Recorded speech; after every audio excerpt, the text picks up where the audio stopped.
What up, everybody? The beginning of Power Book 2 goes Season 4, Episode 8. Brayden Weston was feeling like he was on top of the world, about to finally move out of Tariq's dorm room because he got his own place and was going to see if Elle wanted to move in with him, even telling Tariq that he loved Elle. When Brayden told Tariq this, Tariq laughed in his face and told him he's really losing it. Does he hear himself? And tried to warn Brayden that he didn't even know her. Ghost warned Tommy about something similar to this at one point, that he knew Holly all of 5 minutes and he was letting her move in. Just another similarity between Brayden and Tommy, that they both fall in love hard and very quick. But when Brayden went to Elle's dorm room, she was unconscious. But Brew was hesitant to call for help because Elle had drugs all over the place. But Brayden let Brew know that Elle had sickle cell, something that Elle asked Brayden not to tell anyone about. And Brayden didn't just tell anyone, he told Bruce Chandria, the biggest mouth on the campus. So by the time Elle gets back to campus, everyone's going to know about her condition. When they got to the hospital, the doctors didn't know if Elle was going to make it or not and told Brayden that Elle had used some tainted product. Because of that, Brayden made a plan to get revenge against the dealer who sold Elle the bag coke. Brayden was easily able to track him down by using Elle's phone. Brayden knew her password and texted the guy pretending to be Elle, acting like he needed to get more. Brayden then asked Tariq to go with him, saying that he just wanted to scare the guy. But we could tell from the look on Brayden's face that he had more on his mind. In addition to that, Brayden was high when they went to scare the guy, but he told Tariq all he did was a little bump to take off the edge. And when they got in there, we got our first look at Psycho Brayden mashing the man's face in the dope, forcing him to prove that it wasn't tainted over and over again until the man was pretty much going to die anyway. But Brayden was so charged up at this point, he put two in the man's head for good measure. Then told Tariq if it was his girl, he would have done the same thing. And he's not the only one who can get revenge. Brayden might be losing it, but I got to admit that coked out Brayden is entertaining as hell. Between killing this man, getting on stage at that concert, and even in episode 7, he was about to butcher the cop's wife if Kane wouldn't have knocked on the door. And what about all the blood all over Brayden that episode? We still don't know where that came from. I'm guessing he got so high he let Kane hit him with a pistol a couple times and probably didn't even feel it. At the end of the day, I do understand why he did what he did though, sitting at the hospital thinking that Elle was going to die. But at the same time, like Tariq tried telling both Brayden and Diana, revenge has to be planned out. And maybe things would have been cool if he wouldn't have put those bullets in dude's head and just made it look like he OD'd. But now it's going to be a murder case. In addition to that, soon after Brayden got done doing this, he got back to the hospital with some flowers, and Elle was awake and feeling better. And she told Brayden that she doesn't want any more of that tainted ever again. And Brayden let Elle know that she doesn't have to worry about that, because that kid won't be selling to her or anyone else for that matter ever again. That he protected her like he always will. But Elle's not about that kind of life and told Brayden that she can't live with that kind of guilt and told him to leave. So Brayden thought he knew Elle, but I guess he didn't know her good enough to know that he shouldn't have told her that.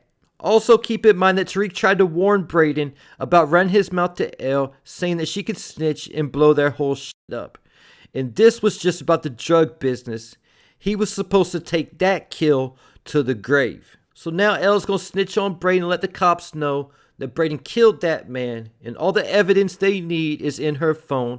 All the text messages from Brayden arranging to meet up with that guy.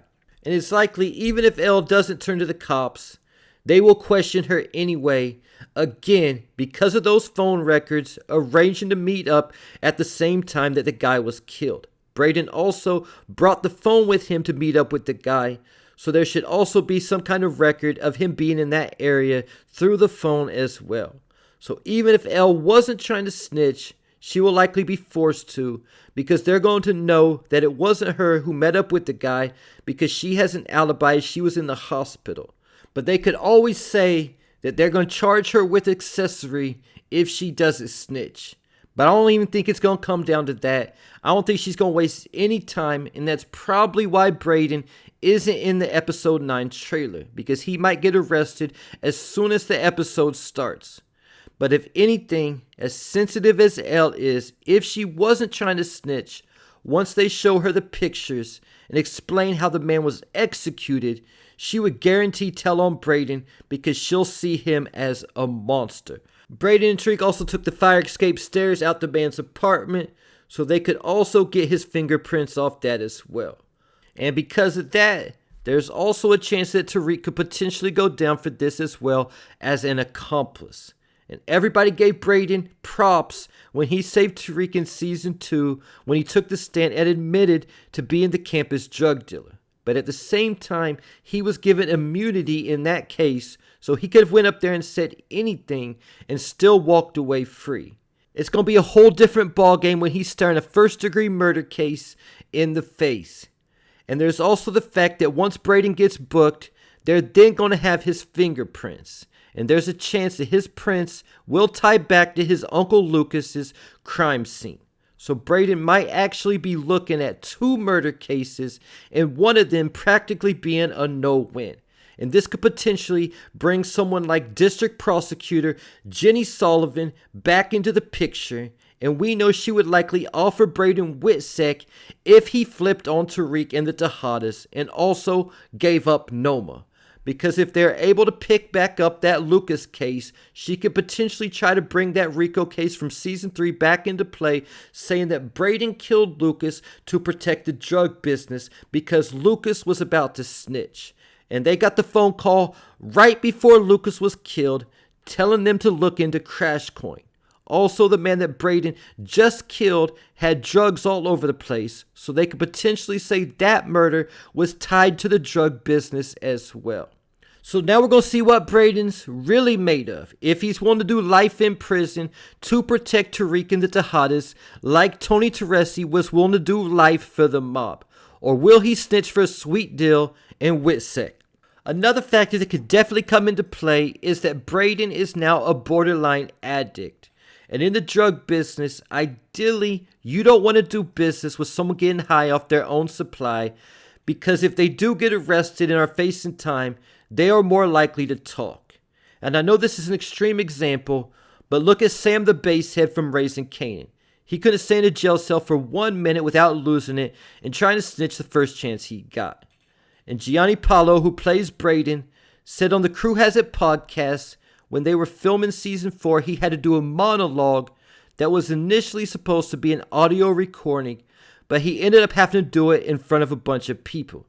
I initially thought this would be him speaking at a funeral, but the way things are going now, I definitely think that is Brayden testifying. The question is Brayden snitching on everybody, or is he testifying to save Tariq?